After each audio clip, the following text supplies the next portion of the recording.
NEET is a yes completely एक trap है। 3-4 साल की मेहनत एक तरफ है और वो एग्जाम भी एक तरफ है। तो चीजें हमें अंदर से मेंटली बहुत ज्यादा अफेक्ट करती हैं। लोग क्या कहते हैं वो कर सकता है तो तुम क्यों नहीं कर सकते हो। ये ना एकदम बकवास चीज है यार। कॉम्पिटिटिव एग्जामिनेशन ही सब कुछ नहीं होता। जो बंदा नीट में AIR 1 ला रहा है, इमेजिन करो ऑल इंडिया रैंक, पूरे इंडिया में रैंक 1, वो बंदा क्यों सुसाइड करता है।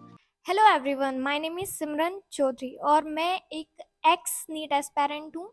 मैंने नीट एग्ज़ाम 3 बार दिया है। 2022 में फर्स्ट अटेम्प्ट 12th के साथ, 2023 एंड देन 2024, और इस बार जो है मेरा वो गवर्नमेंट MBBS में सिलेक्शन हो गया है। और इस वीडियो में जो है मैं अपनी जर्नी बिल्कुल भी शेयर नहीं करना चाहती हूँ। इस वीडियो में मैं क्या शेयर करना चाहूँगी कि जो भी मेरा एक्सपीरियंस रहा है, जो भी मेरा एक नज़रिया पर्सपेक्टिव बना है किसी कॉम्पिटिटिव एग्जामिनेशन को लेकर या खासकर नीट को लेकर, किस तरह से मैं किसी कॉम्पिटिटिव एग्जाम को देखती हूँ, वो आपके साथ शेयर करना चाहूँगी। और एक बात मैं पहले ही बता दूं कि एकदम ये रियलिटी पे बेस्ड वीडियो होगी। कोई भी आपको थ्योरेटिकल या फिर इमोशनल बात करके कोई मोटिवेशन का इंजेक्शन नहीं लगाया जाएगा। सिंपल फैक्ट पे बेस्ड प्रैक्टिकल और रियलिस्टिक वीडियो होगी। तो हो सकता है आप इसे देख के डिमोटिवेट हो जाओ, तो आप स्किप कर देना, बट रियलिटी तो हार्श ही होती है, तो देख भी सकते हो। So let's begin.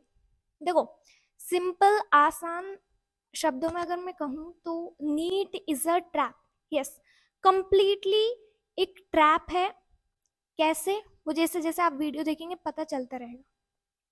देखो, नीट बेसिकली है क्या? एक एग्जाम है जिसके थ्रू MBBS में या किसी भी BMS वगैरह में, BDS में सिलेक्शन होगा, ठीक है।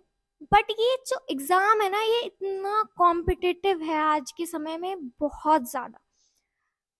इसमें 25 लाख अप्रॉक्स इतने बच्चे एग्जाम देते हैं और हर साल बच्चे बढ़ते ही जा रहे हैं, कम नहीं हो रहे हैं। कहीं पहले 16 लाख देते थे, अब वो बढ़ के 25 लाख हो गए हैं। जिस स्पीड से बच्चे बढ़ रहे हैं ना, उस स्पीड से गवर्नमेंट सीट्स नहीं बढ़ रही हैं मेडिकल की। तो 50,000 अप्रॉक्स MBBS की गवर्नमेंट सीट होगी ऑल ओवर इंडिया। इस हिसाब से एक बच्चा जो एग्जाम दे रहा है उसके 1% से भी कम चांसेस हैं कि वो एग्जाम दे और उसका नीट में सिलेक्शन हो जाए या फिर एक गवर्नमेंट MBBS सीट में सिलेक्शन हो जाए।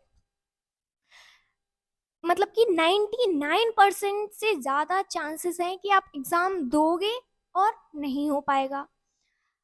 तो बहुत ही ज्यादा कंपटीशन तो है ही है।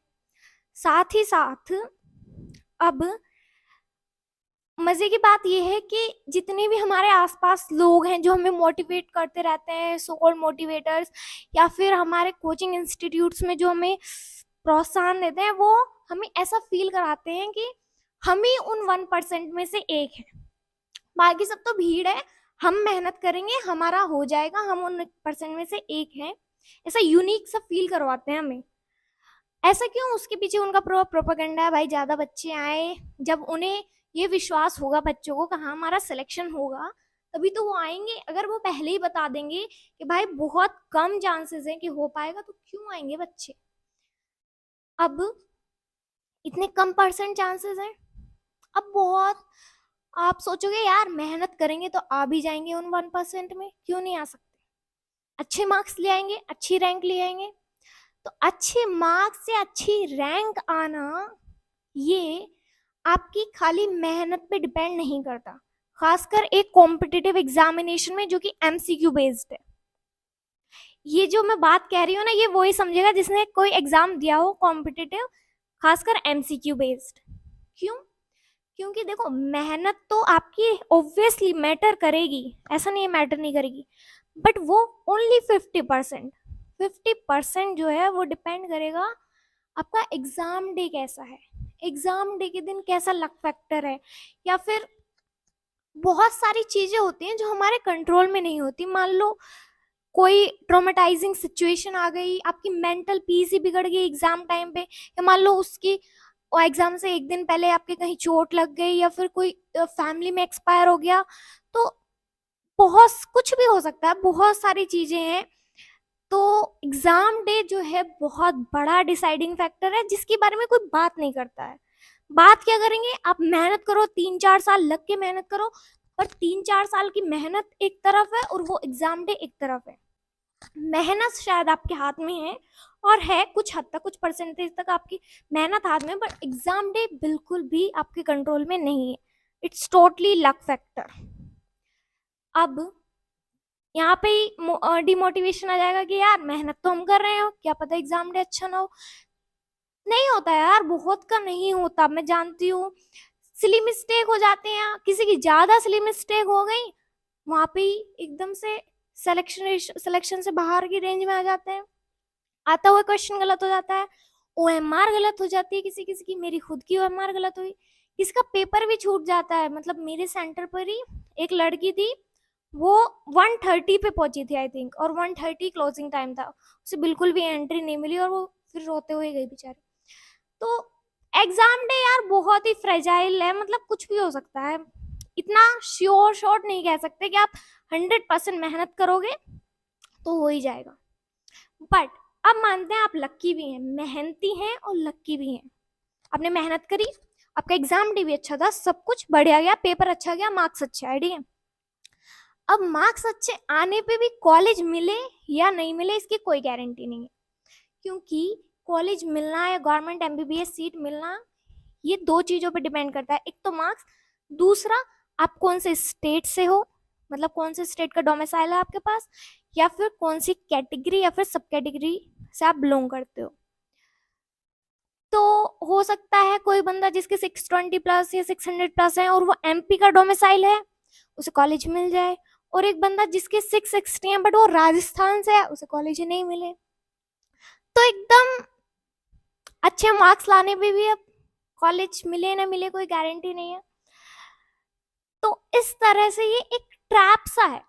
अब वो बंदा जिसके अच्छे मार्क्स आगे भी अब कॉलेज नहीं मिल रहा है, वो अगर उसे स्ट्रेस नहीं आएगा, एंजाइटी नहीं आएगी तो क्या होगा, क्या करेगा वो। मतलब या तो वो क्विट करना चाहेगा कि यार छोड़ ही देते हैं, या फिर वो ड्रॉप लेगा, और 99% चांसेस हैं कि वो ड्रॉप लेगा। क्यों? क्योंकि उसे कहा जाएगा कि यार थोड़ी और मेहनत कर लो, नेक्स्ट बार हो ही जाएगा, तुमने इतनी वो करा है। और नेक्स्ट बार हो भी सकता है, नहीं भी, पूरे 50-50% चांसेस हैं कि फुल मेहनत करे, हो भी जाए नहीं भी हो जाए। तो ट्रैप तो है यार, बहुत गंदा वाला ट्रैप है, ऐसा कि फंस गए तो निकला भी नहीं जा सकता और उसमें तुम रह भी नहीं सकते, क्योंकि प्रिपरेटरी फेज जो है ना वो बहुत ही मतलब कि वनरेबल फेस होती है किसी स्ट्रेस, एंजाइटी या डिप्रेशन जैसी सिचुएशन में। अगर आपको स्ट्रेस एंजाइटी लगातार 14 डेज यानी कि 2 वीक्स तक रहेगा, फिर वो डिप्रेशन में चेंज हो जाएगा। और सिचुएशंस ऐसी बन जाती हैं भाई, एक तो तुमने पूरी मेहनत करी, तुम्हारे मार्क्स भी आए, तुम्हारा सिलेक्शन फिर भी नहीं हुआ, तो तुम्हारे पेरेंट्स का pressure, most of the cases में होता है, कुछ पेरेंट्स का नहीं भी होता है, पर ऐसे बहुत कम पेरेंट्स होते हैं। पर पेरेंट्स का हो ना हो, सोसाइटी का तो रहता ही है, फोन कर करके रिलेटिव्स पूछते हैं या दोस्त पूछते हैं कि भाई कौन, इतना टाइम था तुम्हारे, हुआ नहीं, इतने साल हो गए, क्या हुआ, ये वो। उनका तो एकदम से हो गया, उनकी बेटी तो एम्स से एमबीबीएस कर रही है, उनका बेटा तो आईआईटी में चला गया। ये सब चीजें हमें अंदर से मेंटली बहुत ज्यादा अफेक्ट करती हैं, और बंदा कब एंजाइटी से डिप्रेशन में चला जाए पता नहीं चलता। और फिर सोसाइटी के लोग क्या कहेंगे कि वो डिप्रेशन में चला गया।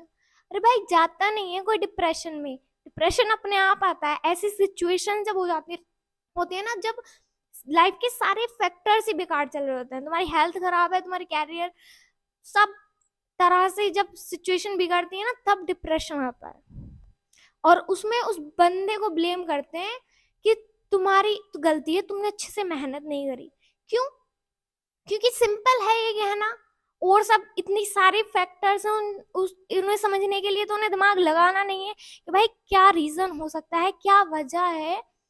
बस ये एक कॉमन सा डायलॉग रहता है, मेहनत नहीं करी, पढ़ाई नहीं करी, जो कि बहुत ही वाहियात है। और लोग क्या कहते हैं, लोग कहते हैं वो कर सकता है तो तुम क्यों नहीं कर सकते हो। ये ना एकदम बकवास चीज है। उनसे कहो भाई, हर एक बंदा डिफरेंट होता है। एक तो बेसिक नेचर ही डिफरेंट, जेनेटिकली डिफरेंट, उसका बैकग्राउंड डिफरेंट, एनवायरनमेंट, सराउंडिंग्स, कैसे एक्सपोजर में वो रहा है, सब डिफरेंट है। तो सब एक साथ ऐसा परफॉर्म कर लेंगे? नहीं कर सकते ना। तो अब ऐसी सिचुएशन में करे क्या? देखो, सिंपल सी है यार, कॉम्पिटिटिव एग्जामिनेशन ही सब कुछ नहीं होता। कॉम्पिटिटिव एग्जामिनेशन में सक्सेसफुल हो के ही हैप्पीनेस नहीं आती, खुशी नहीं मिलती। अगर ऐसा होता तो जो बंदा नीट में AIR 1 ला रहा है, इमेजिन करो, ऑल इंडिया रैंक, पूरे इंडिया में रैंक 1, वो बंदा क्यों सुसाइड करता? अगर कॉम्पिटिटिव एग्जामिनेशन में टॉप करने से तुम सक्सेसफुल हो जाते या खुशी मिल जाती? नहीं यार, खुशी तो वो मिलती है जिससे बेसिक नेचर जिस चीज में है ना, तुम उस चीज को करो तो यू विल बी हैप्पियर, और कुछ अच्छे लोग तुम्हारे आसपास हों जो तुम्हें सपोर्ट करें। ऐसे फालतू के लोग ना अपने आसपास नहीं रखने चाहिए जो आपको हमेशा डिमोटिवेट कर रहे हैं, या फिर नेगेटिव पीपल टाइप, थोड़ा उन्हें इग्नोर करना चाहिए। चलो वो सब तो छोड़ो, वो सब बात की बात। बट अगर आप इस ट्रैप में फंस गए हो तो क्या? पहली बात तो मैं यही कहूंगी, जो अभी सोच रहे हैं कि मैं नीट दूंगा, भाई अच्छे से सोच लो, सारी बारे सब चीज के बारे में नॉलेज कर लो, MBBS के बारे में, क्योंकि ये रेस है। मतलब ऐसा नहीं है नीट UG क्लियर कर लिया MBBS हो गया लाइफ सेट, नहीं। नीट PG करो, नीट SS करो, मतलब नेवर एंडिंग सी रेस है कुछ कुछ। तो पूरा जान लो और सच में अपने आप से पूछो कि ये मेरा पैशन है भी या नहीं। ये बनाया गया है आसपास की सोशल मीडिया से, लोगों से, सराउंडिंग से। ये मेरा ड्रीम सबकॉन्शियसली बनाया गया है, सॉरी कॉन्शियसली बनाया गया है, या फिर सच में ही है? तो ये चीज आपको खुद पहचाननी होगी। कोई सामने वाला बंदा आके नहीं बताएगा कि भाई तुम्हारा ये ड्रीम नहीं है, ये है। सबको अपना अपना पता होता है। तो बहुत ध्यान से चूज करना है। अगर करना चाह रहे हो तो रियली पैशन है तो गो फॉर इट, मेहनत करो। और नहीं है तो बहुत सारी चीजें इसके परे भी देखो। हमें कॉम्पिटेटिव एग्जामिनेशन के बाहर कुछ दिखता ही नहीं है। हमें बस, और हमें क्या, आसपास के सब लोगों को नीट, जेई या फिर UPSC, इसके अलावा नहीं। हमारा बेटा IAS बनेगा, हमारी बेटी DM बनेगी, वो MBBS करके डॉक्टर बनेगा, IIT करेगा, जेई क्रैक करेगा, रैंक निकालेगा, बस यही सब सुनते हैं और क्या। तो यही सब दिमाग में जाता है। बट इसके बियॉन्ड भी बहुत कुछ है। ऐसा नहीं है इनसे ही खुशी, हैप्पीनेस, सक्सेस मिलेगी। इसके अलावा हजारों रास्ते हैं। बस थोड़ा एक्सपोजर बढ़ा के एक्सप्लोर करने की जरूरत है। तो फंसना मत इस ट्रैप में, हो सके तो। फंस गए हो तो यार प्लान B बना के रखो अपना। नहीं होता तो और प्लान B होना चाहिए, और मोस्ट ऑफ द केसेस में आपका plan B he plan A बनेगा। मैंने भी इस बार प्लान B रखा था, ऑल्दो मेरा हो गया, बट मैंने CUET का एग्जाम दिया था, उसमें मेरा भी हो गया था क्लियर। बाई चांस अगर मेरा नीट में नहीं होता तो मैं कोई DU की यूनिवर्सिटी से कोई ग्रेजुएशन कोर्स कर रही होती। प्लान B रखो। और दूसरा यार, थोड़ा सा अपने आप को स्ट्रॉन्ग बनाना पड़ेगा तुम्हें। थोड़ा सा स्ट्रेस वगैरह को झेलना पड़ेगा, उसे झेलना कह लो, या फिर उसे साइड करना आना चाहिए, उसे भगाना। क्योंकि ये चीजें यार बहुत बेकार होती है। मतलब इंसान का दिमाग जब खराब होता है ना तो सब कुछ ही खराब होने लग जाता है। बाकी देखो, मैंने तो यही कहा है वीडियो में, प्रिपरेशन नहीं करो कॉम्पिटिटिव एग्जामिनेशन की। अगर सच में आप उस चीज के लिए नहीं बने हो तो, बने हो तो करो, देखो। और नहीं बने हो तो बहुत सारी चीजें हैं ही। कर रहे हो तो ज्यादा लोड वोड मत लो, चिल रहो, जितना मेहनत हो पा रहा है करो। और मैं कहूंगी मेहनत देखो कर रहे हो सही है, लेकिन सही डायरेक्शन में करना बहुत जरूरी है। ये नहीं कि 24 घंटे में से 4 घंटे सो रहे हो, 18-20 घंटे पढ़ रहे हो, ऐसे सिलेक्शन होगा? बिल्कुल नहीं होगा। क्योंकि ऐसे तो आप अपनी बॉडी, अपनी मेंटल स्टेट खराब कर रहे हो। प्रॉपर नींद लो, जितना जरूरी है उतना पढ़ो, क्वालिटी पे ज्यादा फोकस करो, क्वांटिटी के बजाय। ये नहीं इतनी बड़ी सारी बुक्स लेके सब कुछ करेंगे। एक चीज पढ़ो, NCERT ही पढ़ो, नीट के केस में बता रही हूँ, बार बार पढ़ो। बार बार रिवाइज करो प्रॉपर टेस्ट तो। पर ये सब स्ट्रैटेजी वगैरह नहीं देनी मुझे, क्योंकि ये मेरा टॉपिक नहीं है, ठीक है। इसके लिए बहुत सारी वीडियोस हैं। लोड वोड लेना है नहीं, चिल रहना है, मस्त रहो, ठीक है। ओके, यही सब मुझे वीडियो में कहना था, और इस वीडियो में तो यही है। जो भी आपके मन में हो आप शेयर कर सकते हैं कमेंट सेक्शन में। Thanks for watching, bye.